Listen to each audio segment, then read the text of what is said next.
ನಮಸ್ಕಾರ. ಇದು GBH 63 updates channel. ಇದು ನಿಮ್ಮದೇ ಸುದ್ದಿ.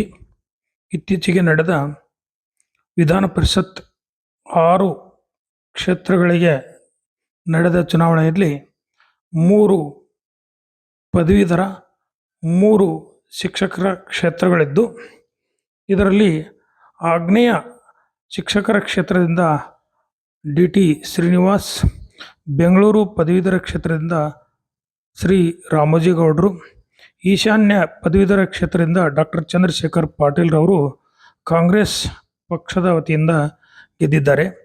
ಅದೇ ರೀತಿ ದಕ್ಷಿಣ ಕ್ಷೇತ್ರದಿಂದ ಶಿಕ್ಷಕರ ಕ್ಷೇತ್ರದಿಂದ ಶ್ರೀ ವಿವೇಕಾನಂದರವರು ಹಾಗೂ ನೈಋತ್ಯ ಶಿಕ್ಷಕರ ಕ್ಷೇತ್ರದಿಂದ ಶ್ರೀ SL ಭೋಜೇಗೌಡರು JDS ಪಕ್ಷದಿಂದ. ಅದೇ ರೀತಿ ನೈಋತ್ಯ ಪದವೀಧರ ಕ್ಷೇತ್ರ ಶ್ರೀ ಧನಂಜಯ ಸರ್ಜಿ ಅವರು BJPಯಿಂದ ಆಯ್ಕೆಯಾಗಿದ್ದಾರೆ.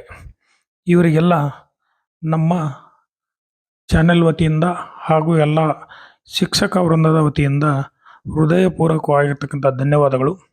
ಶಿಕ್ಷಣ ಇಲಾಖೆಯ ಜ್ವಲಂತ ಸಮಸ್ಯೆಗಳನ್ನು ತಾವೆಲ್ಲರೂ ಯಾವುದೇ ಪಕ್ಷ ಭೇದವಿಲ್ಲದೆ ಶಿಕ್ಷಕರ ಒಂದು ಪಕ್ಷವಾಗಿ ನಮ್ಮೆಲ್ಲರ ಪದವೀಧರರು ಮತ್ತು ಶಿಕ್ಷಕರ ಸಮಸ್ಯೆಗಳಾಗಿರ್ತಕ್ಕಂತಹ ಈ 2006 ಪೂರ್ವದಲ್ಲಿ ನೇಮಕವಾಗಿ ಪಿಂಚಣಿ ಇಲ್ಲದೆ ನಿವೃತ್ತರಾಗಿರ್ತಕ್ಕಂತಹ ಶಿಕ್ಷಕರು ಮತ್ತು ಸಿಬ್ಬಂದಿಗಳಿಗೆ, ಅನುದಾನಿತ ಸಿಬ್ಬಂದಿಗಳಿಗೆ ಪಿಂಚಣಿಯನ್ನು ಕೊಡಿಸುವುದು, ನಂತರ 2006 ನಂತರ ನೇಮಕವಾಗಿರ್ತಕ್ಕಂತಹ ಸರ್ಕಾರಿ ಮತ್ತು ಅನುದಾನಿತ ಶಾಲಾ ಕಾಲೇಜು ಹಾಗೂ ಎಲ್ಲ ನೌಕರರಿಗೆ OPS ಅನ್ನು ಜಾರಿಗೊಳಿಸುವುದು,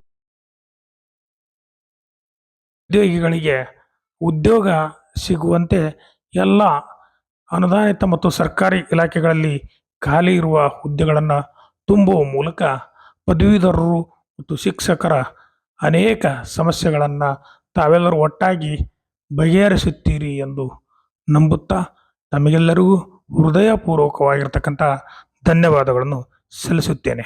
ವಂದನೆಗಳು. ಇದು GBH 63 ಅಪ್ಡೇಟ್ ಚಾನಲ್. ದಯವಿಟ್ಟು ನಮ್ಮ ಚಾನಲನ್ನು ಸಬ್ಸ್ಕ್ರೈಬ್ ಮಾಡಿ, ಲೈಕ್ ಮಾಡಿ ಮತ್ತು ಶೇರ್ ಮಾಡಿ. ಧನ್ಯವಾದಗಳು. ನಮಸ್ಕಾರ.